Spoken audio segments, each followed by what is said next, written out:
Em 20 anos, a Leste teve apenas uma CPI para tratar, que foi essa das associações. Aí, se você volta 20 anos, aí vamos ver qual foi a outra, antes desses 20. Aí foi a CPI lá para investigar o grupo de extermínio que estava matando os assaltantes de farmácia. Ou seja, não foi realizada, porque dá a entender que há 20 anos atrás se fazia CPI para combater crime organizado. Isso. Mas essa CPI que foi feita 20 anos atrás foi para combater outra coisa.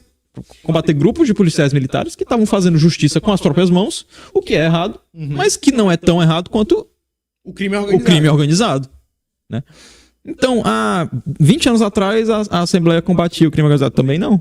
A Assembleia combatia quem combatia o crime, mas o crime organizado mesmo ela não combatia. Pois é. E aí recentemente, eles vão fazer uma CPI sobre segurança pública. Para quê? Para investigar quantos chefes do tráfico estão escondidos, aonde eles estão escondidos, quais distritos estão sofrendo com expulsão. Aqui em Fortaleza tem expulsão de morador? Não, a Assembleia não vai falar sobre isso. Ela foi investigar o capitão Wagner, o sargento Reginaldo, todo mundo que estava envolvido ali com a APS, porque esse é o intuito dos deputados de esquerda que estão lá na Assembleia. Infelizmente, eles não estão preocupados com a dor do povo cearense que está na periferia, sofrendo sendo expulsado. Com a família da vice-governadora, lá no José Walter, que foi expulsa de casa. Os deputados do PT não estão preocupados com isso aí, não. E a própria vice-governadora disse que não é familiar dela. Ela disse que não é familiar dela. Expulsou a mulher da família. A mulher tem Romero no nome, é loura dos olhos. Exatamente. Não, essa daí não conheço. Não conheço, não é minha amiga, não. Romero deve ser ali do jogador do Fortaleza, que ele veio pra cá, Silvio Romero. Já até saiu também, já foi-se embora. Não é da Jade Romero, não. Pois é, a mais recente, aí você pode estar se perguntando em casa, mas não tem CPI porque ninguém tá propondo. Tem CPI, não tem CPI porque, como o Roberto bem falou, os deputados que estão lá estão preocupados apenas em outras coisas. Eu vou até acrescentar mais um ponto. Eles estão preocupados em derreter adversários políticos. Exatamente. Porque se fosse uma preocupação sobre cobrir o que acontece de fato no estado do Ceará, eles estariam necessariamente preocupados com essa questão das facções. E o prefeito de Fortaleza sentou em cima de uma CPI na Assembleia, que era a CPI do narcotráfico. Ele era presidente da Assembleia, tinha a obrigação de abrir essa CPI, porque ela contava com as assinaturas, e ele não abriu. Então você vê que parece um acordão, né? Até diria assim, para não se falar sobre facção ali dentro. Né? Daí você tira por que o Estado está nessa situação, quando os nossos representantes que estão dentro do parlamento estadual não querem falar sobre isso. Então vira um tabu, desde a periferia que você não pode falar sobre quem é o chefe local do tráfico, porque senão vira X9. Até dentro da Assembleia você não pode falar publicamente sobre esse tema, porque também vai saber por quê, né? Você não faz uma CPI para investigar isso. E no fim a gente finge que não está acontecendo nada e as pessoas continuam morrendo. E de vez em quando explode uma bomba, né? Na menor crise entre governo e facções, é uma coisa que a gente tem até que conversar, tá bom, Neto? Porque a gente tinha uma época assim, que as facções ficavam com raiva do governo do PT aqui no Ceará e começavam a botar bomba em viaduto. Aí chegava um momento que parava a raiva. Mas quem é que faz essa interlocução entre facções e governo para ter um acordo?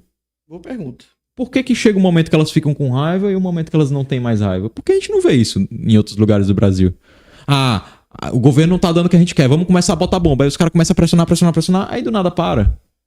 Tem algum acordo aí por trás. Quem fez esse acordo? Por que isso só acontece no Ceará? Por que isso não acontece em outros lugares do Brasil?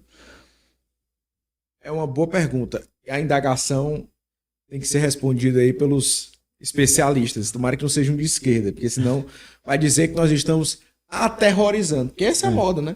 O deputado Carmelo falou sobre a possibilidade de o Pirambu sofrer algum tipo de represália do crime organizado, porque da última vez que líderes cearenses foram mortos em operações no Rio de Janeiro, o Pirambu parou por 3 dias. Quem abriu, aí abriu ali com aquela segurança, entre aspas, a sensação de segurança da polícia militar. Quando a polícia saiu, o comerciante que abriu o negócio dele foi assassinado e teve o comércio saqueado. A mando de quem manda lá dentro, né? E, Roberto, eu vou te dizer uma coisa, e vou dizer também para você que está nos assistindo em todo o Brasil, o mundo e de todo o José Walter. A tendência é que esse tipo de discurso ele fique ainda mais forte, o discurso do estão tocando o terror, e o discurso de a segurança está plena. Por quê? Com o domínio de uma facção específica, você não tem tanto confronto. Se você não tem tanto confronto, você não tem tantos assassinatos. Né? Então, se você não tem assassinatos, qual é o principal índice que os governos apresentam para a população? Taxa de homicídios por 100 mil habitantes. Exatamente. Se está reduzido, significa que a segurança está indo de vento em popa. Porém, a sensação de segurança não está. Porque os bairros, os distritos, os municípios, os estados, cada vez mais estão sendo dominados. Porque o maior dinheiro hoje de um grupo criminoso não está vindo, mas os especialistas falam isso, não está vindo mais da venda de entorpecentes. Está vindo do domínio territorial, porque ali ele consegue vender os entorpecentes dele com segurança. Botar a internet. O GatoNet, aí tem também o gás, né? Aí tem um boletozinho que você tem que pagar ali de eletricidade e tal, água, enfim. E tem mais, viu? Porque quando eles ganham dinheiro da forma que a milícia ganha, né? Com essas taxas, ganham dinheiro com o tráfico de drogas. E quando você está numa cidade como Fortaleza, eles ainda ganham dinheiro exportando drogas para a Europa, né? Então, às vezes, ele domina o território ali, naquele território mora um trabalhador do porto, aí ele consegue cooptar o trabalhador que trabalha no porto para trabalhar para ele também. E quando você vê, não é mais uma facção que domina o Pirambu. É uma organização criminosa, empresarial, muito bem articulada, que está, inclusive, mandando droga para a Europa, da forma como o PCC faz em Santos, e é o que a outra facção quer fazer aqui em Fortaleza, no estado do Ceará, né? Estão virando empresas. E a polícia, né, com todo o respeito que eu tenho pela polícia, não está tendo autonomia para acompanhar e não tem nem tecnologia para acompanhar porque não tem investimento. Você falou muito bem da questão do discurso, né, que estão aterrorizando. Quem fala sobre isso está aterrorizando.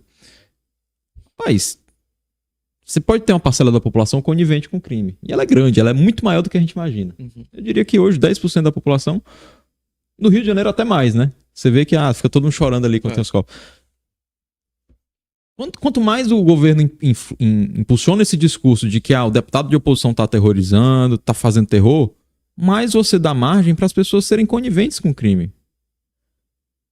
Porque uma coisa é você alertar e falar: pessoal, as facções vão se revoltar aqui e vão poder causar uma rebelião, vão fechar o Pirambu.